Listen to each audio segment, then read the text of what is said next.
यूं ही कट जाएगा सफर साथ चलने से, कि मंजिल आएगी नजर साथ चलने से।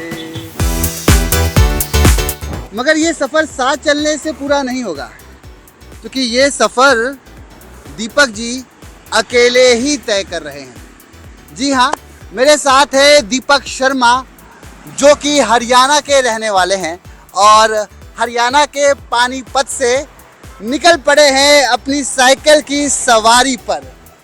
क्या मुद्दा है? मुद्दा है मिशन सिंदूर के बाद, ऑपरेशन सिंदूर के बाद एक जन चेतना हर एक भारतीय के मन में आई है, और ये उसी का कमाल है कि दीपक शर्मा पानीपत हरियाणा के रहने वाले सफ़र तय कर रहे हैं 10,000 किलोमीटर का, और 9 संकल्प इन्होंने लिया है।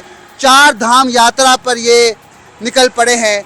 तकरीबन 10,000 किलोमीटर का ये सफ़र अकेले, चूँकि दीपक शर्मा एक एथलीट है जिन्होंने एक समय में बहुत प्रैक्टिस करी, मगर इंजरी होने के बाद उनका करियर कहीं ख़त्म सा हो गया।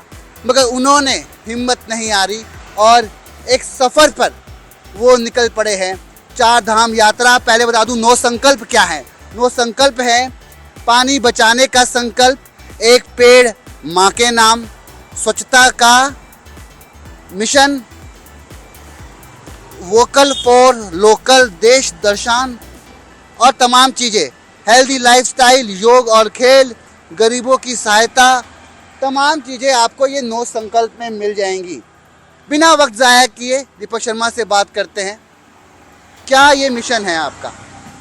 सर, मिशन तो देखिए हमारी मातृशक्ति ने दे दिया है। जिस तरह हमारी मातृशक्ति का हमारी बहन बेटियों का आतंकवादियों द्वारा सिंदूर मिटा गया था, उसी सिंदूर ऑपरेशन को लेकर हमारी मातृशक्ति ने जिस तरह पाकिस्तान में आतंकवादियों के घर में जाके मारा, बुरी तरह मारा है, तो ये आग है, ये आग बुझनी नहीं चाहिए। ये आग पूरे देश में और शक्ति के साथ जानी चाहिए, जिससे देश फिर एक राष्ट्रभक्ति के साथ खड़ा हो जाए और फिर एक देश नई उमंग के साथ विकसित भारत की ओर बढ़ पड़े। ये एक चिंगारी है जो विकसित भारत को जगाने का काम करेगी। ये 10,000 किलोमीटर का सफ़र कैसे पूरा होगा? ना खाना, ना कपड़े, ना लगेज, कैसे ये सफ़र बीतेगा दीपक जी? देखिए, आपको मगर जब भारत आज़ाद नहीं हुआ था तब स्वतंत्रता सेनानियों ने हमारे लिए बहुत कुछ किया। उन्होंने भूखे रखे, प्यासे रखे, पता नहीं कैसे कैसे कर देश को आज़ाद कराने में अपना सब कुछ निछावर कर दिया। और हम अब उनका कर्ज कैसे उतारे? हालांकि उतार नहीं सकते, लेकिन हम देश के लिए जी तो सकते हैं। वो मर मिटे हमारे लिए। क्यों ना हम भी ऐसा कोई काम करें जिससे देशभक्ति प्रेरणा जगे। उनकी आत्मा अगर हमारे वातावरण में होंगी, वो देख के ये तो कहेगी भी कोई तो जग रहा है देश के लिए, और उनकी आत्मा हमारे अंदर आ जाए, हम भी राष्ट्र देश के लिए कुछ कर जाएंगे सर। बिल्कुल।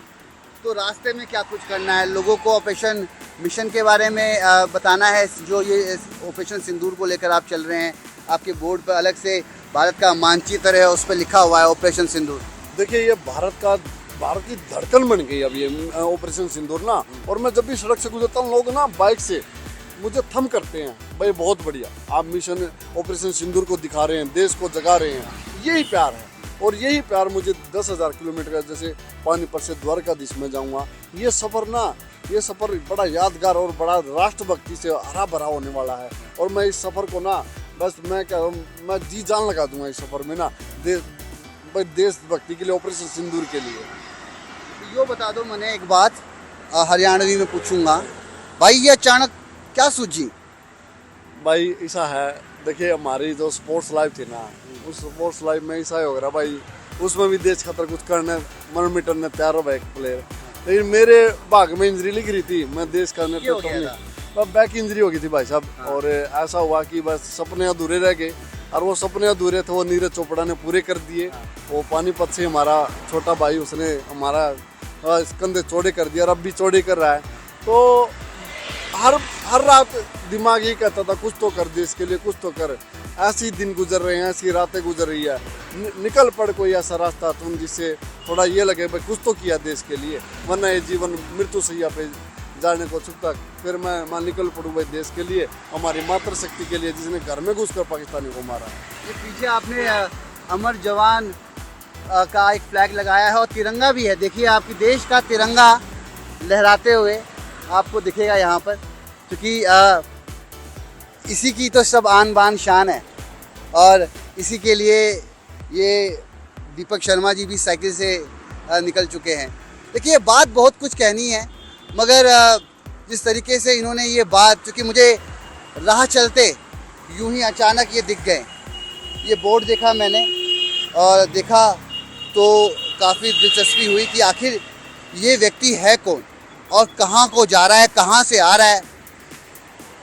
यही कहूँगा दीपक शर्मा जी कि मोटिव अच्छा है, शायद अगली मोड़ पे मिल जाए मंजिल, है ज़िंदगी थोड़ा और तो चल।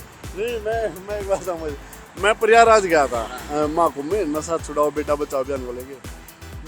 पूरे सफर मंजिल की चाह रही, लेकिन जब मंजिल पे पहुंचा तो सफर याद आया। तो मंजिल से ज़्यादा सफर है जी, ये सफर है ना 10,000 किलोमीटर का, मंजिलें मैंने लगती है। जो सफर होने वाला है ना, चाहे सर्दियाँ चाहे गर्मियाँ आए, अच्छा आंधी तूफान आए, मैं उनको कहना चाहता हूँ आंधिया तूफानों जरा जोर से बहो, दीपक ने बगावत कर दी है। बिल्कुल दीपक ने बगावत कर दी है और हमने कहा कि शायद अगले मोड़ पे मिल जाए मंजिल, है ज़िंदगी थोड़ा और तो चल, मगर दीपक शर्मा ने कहा कि मंजिल मिलने के बाद हमें याद आता है वो सफ़र, वो रोमांच जो हमने अकेले इन पगडंडियों पर पूरा किया है, इन पहियों पर पूरा किया है। ये दो पहिए कहीं ना कहीं अपने आप में ये बताते हैं कि दीपक शर्मा इन दो पहियों से सड़क की लंबाई चौड़ाई नापते हुए कई किलोमीटर दूर का सफ़र तय करने जा रहे हैं।